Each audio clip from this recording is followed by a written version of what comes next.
오늘은 먼저 복잡한 배경에 대한 설명부터 시작해 보겠습니다. 지금 우리는 인공지능 확장을 위해 전 세계가 데이터 센터와 GPU에 막대한 자본을 투입하는 시점을 지나고 있습니다. 매출과 주당 순이익은 좋아 보이지만 장부상 이익을 키우는 요인과 실제 현금이 들어오고 나가는 경로가 다를 수 있습니다. 그래서 오늘은 숫자의 겉모습이 아니라 숫자의 질을 보도록 하겠습니다. 우리가 다룰 질문은 세 가지입니다. 첫째, 현재 대형 IT 기업 간 이루어지는 실제 거래 구조가 무엇이며 각 구조에서 무엇이 누구의 장부에 어떻게 잡히는가입니다. 둘째, 이 구조에서 약한 고리는 어디이며 수요, 금리 및 스프레드와 전력이 흔들릴 때 어떤 경로로 위험이 증폭되는가입니다. 셋째, 이런 약한 고리를 염두에 두고 회사채 스프레드 확대 같은 시장 신호를 어떻게 해석하고 대응할 것인가입니다. 왜 지금 이 이야기가 중요한가를 정리하면 이렇습니다. 이 사이클은 자본 집약적이고 계약 기간이 길며 회계 추정과 금융 약정이 수년간 숫자의 표정을 바꿀 수 있습니다. 동시에 미국의 재정과 산업 정책, 그리고 대중국 수출 통제가 공급과 가격과 조달 구조를 바꾸고 있습니다. 즉, 회계와 금융과 정책과 지정학이 한 화면에 겹쳐 보이는 국면입니다. 오늘 대화는 이 네 장면을 한꺼번에 맞춰보려는 시도입니다. 먼저 인공지능 인프라 확장 과정에서 실제로 쓰이는 금융과 회계 구조를 확인하고 무엇이 누구의 장부에 어떻게 잡히는지 하나씩 정리해 보겠습니다. 그러면 첫 번째 케이스부터 시작하죠. 네, 첫 번째 케이스는 공급자 지분 투자와 고객의 대규모 차입, 그리고 GPU 구매가 결합된 조합입니다. 실제 사례로 엔비디아가 코어 위브에 초기 추가 투자를 했고, 코어 위브는 수십억 달러의 부채를 조달해 데이터 센터 투자를 확대했습니다. 투자 자금의 상당 부분은 엔비디아 GPU 구입에 쓰였습니다. 여기에 코어 위브는 2025년 가을 엔비디아와 초기 금액 63억 달러 규모의 주문 계약을 맺었고, 남는 클라우드 용량이 발생할 경우 엔비디아가 이를 사주는 조건이 포함됐습니다. 이 조항은 수요와 현금 흐름의 안전판으로 작동해 코어 위브의 추가 자금 조달력을 높여주는 효과가 있습니다. 이 구조에서 장부 반영은 각각 어떻게 됩니까? 코어 위브, 즉 고객이자 파트너의 장부에서는 GPU가 유형 자산으로 인식되어 감가상각되고 조달한 부채에서 이자 비용이 발생합니다. 제공하는 클라우드 용량은 사용량과 계약 이행에 따라 서비스 매출로 인식됩니다. 즉, 공급자 쪽은 코어 위브에 판매한 GPU가 제품 매출로 인식되고, 코어 위브 지분은 공정가치로 평가되어 변동이 영업외로 반영될 수 있습니다. 미사용 용량 매입 약정은 구매 약정으로서 보고서 각주와 경영진론이 분석에 공시되고, 불리한 계약으로 예상될 때는 손실 충당을 검토합니다. 요약하면 매출은 매출대로, 약정은 약정대로 장부에 흔적이 남는 구조입니다. 그렇군요. 엔비디아가 투자하고 그 돈으로 코어 위브는 엔비디아로부터 GPU를 구매하고 이를 이용한 클라우드 서비스를 다시 엔비디아가 구매해 약정하는 방식이네요. 뭔가 돈이 둘 사이에서 돌고 도는 느낌이군요. 그렇다면 이제 두 번째 케이스로 넘어가 보죠. 두 번째는 GPU 담보부 차입입니다. 네, 램다의 예가 대표적입니다. 램다는 엔비디아 GPU를 담보로 5억 달러 규모의 대출을 받았고, 그 자금으로 H200과 블랙웰 등 최신 GPU를 사서 클라우드 용량을 확장했습니다. 전형적인 자산담보 특수목적 금융 형태입니다. 이때 GPU와 부채는 램다 장부에 인식되고, 고객이 장기로 임차하면 고객은 사용권 자산과 리스 부채를 자기 장부에 인식해야 합니다. 예전처럼 장부 밖으로 숨기기 어렵다는 뜻입니다. 자산을 담보로 돈을 빌리는 것은 새롭지는 않지만 GPU를 담보로 돈을 빌린다니 이건 좀 새롭네요. 그만큼 GPU의 자산 가치가 크다는 의미겠네요. 거꾸로 GPU의 자산 가치가 하락할 경우 문제가 될 수 있고요. 그럼 다음 케이스인 판매 후 대임차, 즉 리스백을 알아보죠. 이 경우는 공급자가 과거 판매된 GPU를 다시 임차해 쓰는 경우를 말하는 거죠. 맞습니다. 보도에 따르면 2025년 가을 엔비디아는 램다로부터 약 18,000개의 GPU를 4년 장기로 대임차하는 총 약 15억 달러 규모의 계약을 체결했습니다. 공급 제약 상황에서 내부 연구와 개발 용량을 확보하려는 목적입니다. 이 경우 엔비디아는 임차인으로서 사용권 자산과 리스 부채를 인식하고 리스료를 기간 비용으로 처리합니다. 이미 자산은 램다 소유이기 때문에 과거 매출을 되돌리는 이슈와는 별개이고, 대신 가격과 관계, 상호 약정 등 경제적 실질을 면밀히 봐야 합니다. 재미있네요. 램다는 GPU를 사서 담보로 돈을 빌리고 또 그 자산을 생산자이자 판매자인 엔비디아에 임차해서 돈을 번다는 거군요. 엔비디아는 자신이 만든 GPU를 판매한 후에 다시 돈 주고 빌려 쓰는 거고요. 결국 GPU가 만드는 현금 흐름이 생각보다 어마어마하게 큰데요. 종류와 내용은 다르지만 마치 과거의 모기지백드 시큐리티, 그러니까 MBS를 연상케 하긴 하네요. 그럼 이제 마지막 케이스를 보겠습니다. 마지막은 데이터 센터 합작법인과 리츠를 통한 개발 후 임차, 이른바 빌드 투 슈트 방식이죠. 네. 에퀴닉스와 공적 연기금 계열의 합작법인 디지털 리얼티와 대형 사모펀드의 대규모 합작 같은 구조입니다. 자산과 부채는 합작법인이나 리츠 장부에 잡히고 테넌트인 빅테크는 장기 리스로 접근합니다. 장기 리스는 사용권 자산과 리스 부채를 온 밸런스로 인식하고 특수 목적 법인이나 합작 법인의 연결 여부는 변동 지분 실체 기준으로 판단합니다. 연결 외라도 보증과 약정은 경영진 논의 분석에 공시됩니다. 우리가 흔히 보는 부동산 리츠의 방식을 대규모 데이터 센터에 적용한 것이라고 볼 수 있습니다. 우리나라도 대형마트들이 부동산 리츠에서 빌려서 운영하는 것과 비슷하죠. 다만 부동산이 데이터 센터로 변경된 것입니다. 지금까지는 사실과 회계 메커니즘이었습니다. 불법적인 거나 회계 부정은 아니므로 문제가 될 것은 아니지만 첫 번째, 돈이 돌고 도는 느낌을 지울 수 없긴 하네요. 두 번째는 GPU라는 자산으로 너무 과다한 현금 흐름을 창출하는 느낌도 있고요. 그렇다면 이제 이어서 벤더 파이낸싱과 라운드 트리핑 우려로 넘어가 볼까요? 네. 공급자가 고객의 구매를 위해 자금과 보증을 제공하는 벤더 파이낸싱은 제조와 통신 등 여러 산업에 존재합니다. 인공지능 사이클에서는 지분 투자, 장기 주문, 용량 보장까지 얹히며 사실상 수요 확약의 성격이 강해졌고 일부에서는 이를 라운드 트리핑 가능성으로 해석합니다. 그러나 이것이 곧바로 회계 위반을 뜻하지는 않습니다. 실물 설비와 제3자 자금이 실제로 존재하고 매출과 리스와 보증이 회계 기준에 따라 각기 인식과 공시가 되기 때문입니다. 다만 관계자 거래나 변동 지분 실체에 해당하면 공시와 연결 판단이 더 깐깐해집니다. 핵심은 회계 기준인 갭의 매출 인식 기준, 리스 기준, 연결 기준 요건을 각각 충족하고 충실하게 공시하느냐입니다. 그렇다면 어디가 약한 고리인가를 시나리오별로 짚어보죠. 7가지가 중요합니다.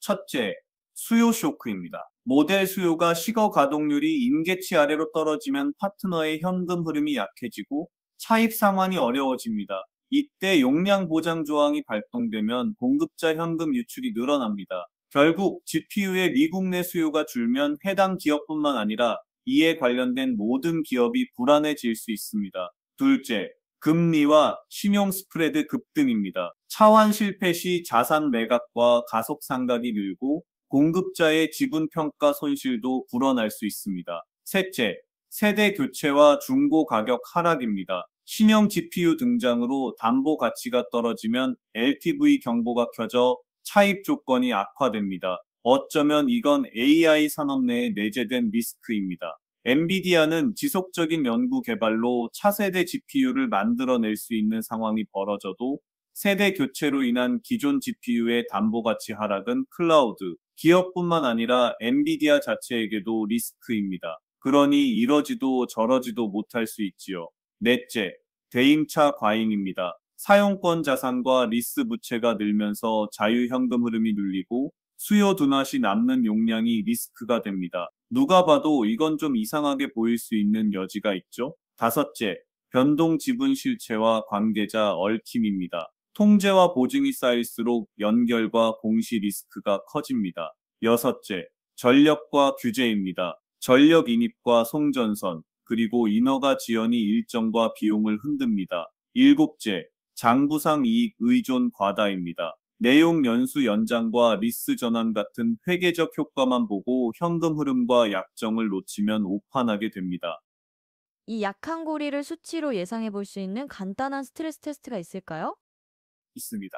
간단한 스트레스 테스트를 통해 가동률, 보장 비율, 대임차 리스료, 파트너 레버리지와 금리, 내용 연수 등을 입력으로 넣고 공급자의 매출과 이익과 자유현금 흐름, 파트너의 이자 보상 배율과 자유현금 흐름 그리고 부도 경고를 확인할 수 있습니다.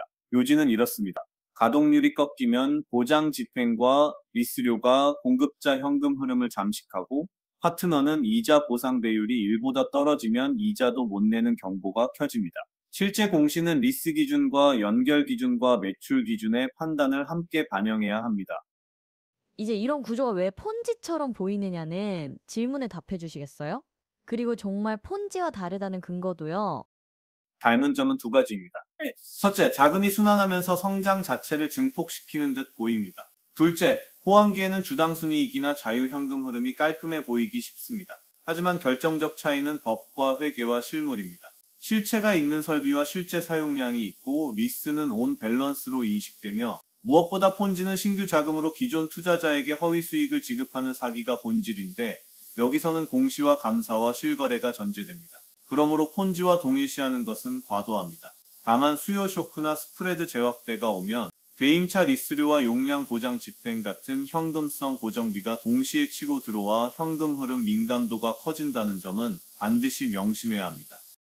방금까지가 사례별 구조와 회계 인식과 취약점 그리고 폰지 논쟁의 본론이었습니다. 이제 방금 식별한 약한 고리를 바탕으로 미국의 재정 정책과 정부 정책 방향 그리고 미중 관계에서 왜 미국이 GPU를 둘러싸고 중국을 압박하는지 그리고 그의 기초한 전망까지 정리해보죠. 큰 틀에서 세 갈래가 연결됩니다. 첫째, 재정과 산업 정책입니다. 미국은 반도체 제조와 연구 개발과 인력에 대규모 인센티브를 제공하며 국내 생산과 생태계를 강화하고 있습니다. 동시에 데이터 센터 전력과 송전 인프라가 병목이 되자 에너지 관련 이니셔티브를 통해 다중 기가와트급 발전과 송전 프로젝트를 가속하려 합니다. 최근에는 데이터 센터 인허가 간소화와 재정 지원 의지도 밝히고 있습니다. 이 흐름은 앞서 본 약한 고리, 특히 전력과 송전 지연, 장기 고정비 상승 리스크를 줄이는 방향으로 정책 레버를 돌려주는 셈입니다. 둘째, 대중국 기술 통제입니다. 미국 정부는 고성능 연산용 반도체와 반도체 제조 장비에 대한 수출 통제를 반복 갱신해왔고 관련 리스트 확대와 규정 정밀화를 통해 중국의 첨단 GPU와 고대역폭 메모리 접근을 제한하고 있습니다. 목적은 군사와 감시 등 안보 위험의 기술 활용 차단이며 약한 고리 문맥에서 보면 미국이 자국 내 생산과 전력 인프라를 재정으로 보강하는 동시에 경쟁국의 첨단 연산 투입제 접근은 제도적으로 조이는 이중 방책을 쓰는 것입니다. 사실상 미국이 중국에 AI 산업을 내줄 경우 안보는 물론이고 미래 경제까지도 장담할 수 없는 상황이라는 것을 명확히 알기 때문에 어떻게 해서든 중국의 AI 발전을 견제하는 것이지요. 셋째, 시장과 전력 운영의 미세 조정입니다.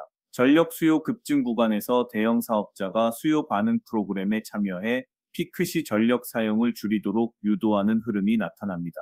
이는 데이터 센터의 고정비와 전력 리스크를 완화해 운영 레버리지의 위험도를 낮추고 앞서 말한 약한 고리의 전력과 규제 항목과 직접 맞물립니다. 그렇다면 이 정책 방향이 미중 관계에서 GPU를 둘러싼 압박의 이유와 어떻게 이어집니까? 핵심은 계산 능력이 전략 자산이라는 인식입니다. 초거대 모델 학습과 추론 역량은 군사와 정보와 우주와 사이버에서 판도를 바꿀 수 있다고 간주되고 따라서 미국은 자국과 동맹의 공급망을 두텁게 하면서 중국의 첨단 GPU와 고대역폭 메모리 접근을 제도적으로 제한합니다. 이 조합은 단기적으로 글로벌 공급의 비대칭을 심화시켜 가격과 임차와 약정 구조를 더 복잡하게 만들 수 있지만 정책 의도는 안보와 미래 경제 우위를 먼저 확보하겠다는 것입니다. 전술적으로는 제3국 우회 조달을 막기 위한 리스트 확대, 성능과 대역폭 기준의 세분화, 라이선스 심사의 신속성과 엄격성 강화가 추가적으로 이어질 가능성이 큽니다. 미래 전망을 간단히 정리해 주시죠. 약한 고리와 정책이 만나면 어떤 그림이 그려집니까? 단기적으로는 세 가지를 보겠습니다. 첫째, 전력과 송전 병목 해소 속도가 수요 증가를 따라가지 못하면 리스와 용량 보장 계약의 비용이 올라가고 수요 쇼크가 겹칠 때 현금 흐름 변동성이 커질 수 있습니다. 둘째, 금리 체계가 높은 수준을 유지하는 경우 파트너의 차환 리스크가 커지고 담보 가치 하락 시 LTV 경보가 빈번해질 수 있습니다. 셋째, 수출 통제 고도화로 중국 내 첨단 연산 투입제의 제약이 지속될 경우 5호국 블록 내 데이터 센터와 칩 제조에 재정과 세제 인센티브가 더 붙을 가능성이 큽니다. 중기적으로는 미국 내 칩 제조와 전력 인프라가 일정 속도로 확충되면 앞서 확인한 약한 고리 중 전력과 규제 측면의 리스크 프리미엄이 서서히 낮아지면서 리스 구조의 만기와 가격 조건이 안정화될 수 있습니다. 다만 기술 세대 교체 속도가 빨라질수록 감가상각과 손상 리스크는 상시 변수로 남습니다. 실무 체크리스트를 다시 한번 요약해 주시겠어요? 네. 첫째, 같은 분기 내에서 제품 매출 증가와 약정과 보증과 대임차의 조합을 반드시 함께 읽으십시오. 둘째, 영업이익뿐 아니라 자유현금 흐름과 사용권 자산과 리스 부채 만기와 보증 약정 현황을 교차 확인하십시오. 셋째, 전력 인입과 송전선과 용량 인허가의 프로젝트 타임라인을 숫자만큼 비중 있게 보십시오. 넷째, 변동 지분 실체와 관계자 공시가 늘면 연결과 평가 손익 변동성 경로를 시뮬레이션해 보십시오. 다섯째, 중국 관련 수출 통제 업데이트는 분기별로 재확인하십시오. 좋습니다. 여기서 한 걸음 더 나아가 최근에 회사채 스프레드 해석 논쟁을 이어 붙여보죠. 빅테크가 데이터 센터 건설을 위해 발행하는 회사채 스프레드가 커지는 것을 두고 서로 정반대의 해석이 나오고 있습니다. 왜 이렇게 갈릴까요? 같은 숫자를 놓고도 보는 창이 다르기 때문입니다. 한쪽은 투자자들이 여전히 높은 수익률 프리미엄을 요구하고 발행 측도 그 가격을 수용한다는 사실을 시장 기능이 정상적으로 작동한다는 신호로 봅니다. 즉, 과열이 아니라 위험이 제대로 가격 책정되고 있다는 해석입니다. 다른 한쪽은 빅테크의 현금 창출력이 막강함에도 스프레드가 눈에 띄게 벌어졌다는 사실을 인공지능 인프라 사이클의 변동성과 조달 수요 급증을 비추는 경고로 해석합니다. 그래서 같은 스프레드 확대를 두고 아직 버블이 아니라고 보기도 하고 반대로 위험 수위에 다다랐다고 보기도 하는 것입니다. 결론적으로 시장은 서로 다른 가정과 위험 선호를 가진 투자자가 공존하는 곳이므로 해석이 엇갈리는 것이 곧 시장의 본질이라고 볼 수 있습니다. 그럼 실제 딜을 사례로 보죠. 메타가 루이지애나에 짓는 하이퍼리온 데이터 센터는 자금 조달과 위험 배분 측면에서 어떤 특징이 있습니까? 메타는 3호 신용운용사와 합작법인을 세워 총 270억 달러 규모의 초대형 채무 패키지를 조달했습니다. 메타 지분은 대략 5분의 1 수준이고 파트너가 5분의 4를 보유하는 구조로 알려졌습니다. 이 거대한 부채는 합작법인 장부에 남고 메타는 시설 완공 후 운영 리스로 사용하는 식입니다. 초기 사용 기간은 4년 단위로 설계되었고 연장 옵션이 붙어 있습니다. 대형 채권 운용사가 대규모로 인수에 참여하면서 가격이 빠르게 뛰었다는 보도도 있었습니다. 이렇게 보면 현금 지출과 채무는 합작법인과 투자자 장부에 남고 사용 의무는 메타 장부, 즉 리스 회계로 들어오는 셈입니다. 위험은 세 갈래로 남습니다. 첫째, 프로젝트 측의 금리와 공정 지연과 전력 인입 지연 리스크. 둘째, 테넌트 측의 리스료와 장기 용량 약정이라는 고정비 리스크. 셋째, 투자자 측의 스프레드 확대와 리파이낸싱 리스크입니다. 다만 이런 구조는 공시 문서와 경영진 논의 분석의 운영 리스와 약정의 흔적을 남기므로 완전한 장부 박숨김은 어렵습니다. 결국 숫자의 질을 교차 검증해야 합니다. 오라클과 오픈 AI 사례도 짚어보죠. 초대형 데이터 센터 이니셔티브와 연동된 프로젝트 파이낸싱이 이어지고 있습니다. 네, 오라클과 연계된 여러 데이터 센터 프로젝트에 대해 은행 단위 수백억 달러 규모의 대출 패키지를 준비한다는 보도가 이어졌고 특정 지역 캠퍼스에는 수백억 달러 대출이 성사됐다는 기사도 있었습니다. 이 라인은 디벨로퍼가 집주인 역할을 하고 오라클이 장기 테넌트가 되는 전형적 구조로 소개됩니다.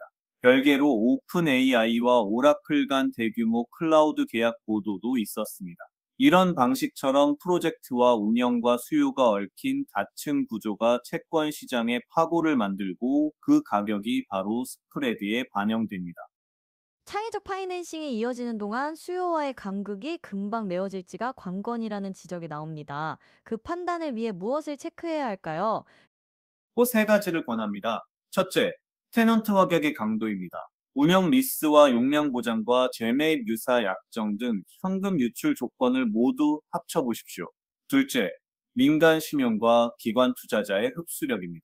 피크 때 들어온 사모본드와 사모대출이 2차 시장 변동성에 어떻게 반응하는지 보십시오. 셋째, 실수요의 시간 프로파일입니다. 모델 업그레이드 속도와 이용률 추세입니다. 메타 하이퍼리온의 경우 대규모 민간 채권 참여와 4년 초기 사용 구조가 결합되어 있어 향후 스프레드 하락으로 제조달 여건이 개선될 수도 있고 반대로 스프레드 재확대로 리파이낸싱 부담이 커질 수도 있습니다.